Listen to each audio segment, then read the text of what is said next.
Just একটা ঘোষণা এবং রাজ্য সরকারের একটা সিদ্ধান্ত যেটা বলবেন। আপনারা জানেন যে আজকে সকাল থেকে একটা রাজনৈতিক দলের ছাত্র সংগঠনের ডাকে বন্ধ চলছে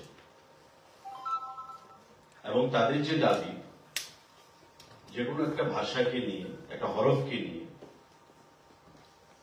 আগামী দিনে ছাত্রছাত্রীদের ভবিষ্যতের কথা চিন্তা করে সেই হরফে যাতে পরীক্ষায় তারা প্রদান করতে পারে সে দাবি নিয়ে তারা এই বন্ধ রেখেছে। দেখুন, বন্ধ যে কোনো রাজনৈতিক দল রাখতে পারে, গণতান্ত্রিক পদ্ধতিতে অধিকার রয়েছে, কিন্তু বন্ধ ইজ নট এ সলিউশন। এবং রাজ্য সরকার, রাজ্যের ক্যাবিনেটের মুখপাত্র হিসেবে আমাকে যেটা বলা হয়েছে সেটাই আপনি আপনাদের মাধ্যমে আহ্বান জানাবেন। তাদের যেটা দাবি যে রোমান হরফে তারা পরীক্ষা প্রদান করবে, এই রোমান হরফ বিগত দিনেও ত্রিপুরা রাজ্যে টিবিএসসিতে বিশেষ করে বোর্ড পরীক্ষায় আমরা দেখতে পেয়েছি 2% নিচে ছাত্রছাত্রীরা সেখানে পরীক্ষায় বসেছে। তাই স্ট্যাটাস যেভাবে চলছে আমাদের যেটা সিদ্ধান্ত সেভাবেই চলবে। সিবিএসসির কথা আমরা জানি না, কারণ সিবিএসসি এবার থেকে নতুন করে সে পরীক্ষা হচ্ছে। আমরা দেখতে পারবো, জানতে পারবো সিবিএসসি পরীক্ষা যখন হবে সংখ্যাটা কি দাঁড়ায়। সুতরাং গণতান্ত্রিক পদ্ধতিতে বন্ধ করার সকলের অধিকার রয়েছে। আমরা আহ্বান জানাবো সরকারের পক্ষ থেকে যে বন্ধকে উইথড্র করুন, প্রত্যাহার করুন, কারণ ইতিমধ্যে সকাল থেকে ট্রেন বন্ধ রয়েছে বিভিন্ন জায়গায়।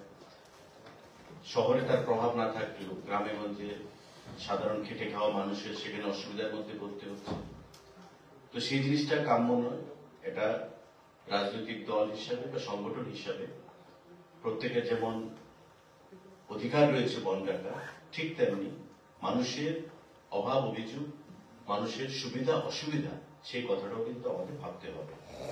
একটা দায়িত্ববান রেসপন্সিবল পলিটিক্যাল দল হিসাবে, সংগঠন হিসাবে আমরা আহ্বান জানাবো, let the strike be called off. যেভাবে চলছে স্ট্যাটাস কো সেটা মেনটেন হবে। যেভাবে চলছে দুভাবেই পরীক্ষা দেওয়ার সেখানে প্রভিশন রয়েছে, রোমানেও রয়েছে এবং বাংলাতেও রয়েছে, সেভাবে পরীক্ষা হবে। এবং বিধানসভায় বিগত অধিবেশনে বা তার আগের বাজেট সেশনে এই ইস্যুটা নিয়ে মাননীয় মুখ্যমন্ত্রীর দৃষ্টি আকর্ষণ করা হয়েছিল এবং বিভিন্ন অ্যাঙ্গেল থেকে মাননীয় মুখ্যমন্ত্রীর কাছে এই বিষয়টা নিয়ে তার দৃষ্টি আকর্ষণ করা হয় এবং মাননীয় মুখ্যমন্ত্রী ও রাজ্যের ছাত্র ছাত্রীদের ভবিষ্যৎ নিয়ে অত্যন্ত সিরিয়াস,